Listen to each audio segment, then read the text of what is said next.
Pour la petite histoire, j'ai un chien qui s'appelle Harlem, une chienne qui s'appelle Harlem, qui m'accompagne dans ma vie de thérapeute depuis 8 ans et demi. Et c'est un chien-chat, c'est-à-dire qu'elle choisit ses relations. Elle va vers qui elle veut. C'est-à-dire que concrètement, 80 à 90% de mes patients, elle leur dit même pas bonjour. Il y a même des patients qui vont la voir, elle se barre, tu vois. Elle n'intervient jamais en séance. Et depuis le temps qu'elle est avec moi, elle a bien dû vivre au moins 8 ou 9 000 séances, d'accord? Donc l'autre jour, j'étais en pleine séance.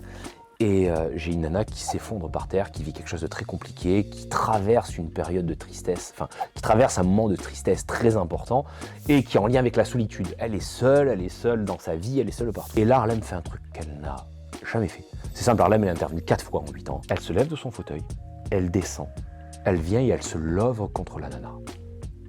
Et là, la femme s'arrête de pleurer d'un coup. Elle reste contre Harlem et elle remonte. Et en fait, Harlem, qu'est-ce qu'elle a fait? Elle a joué le rôle de lien. C'est-à-dire que, comme elle était seule, elle y a fait vivre l'expérience du lien. Et souvent, on sous-estime ça chez les animaux.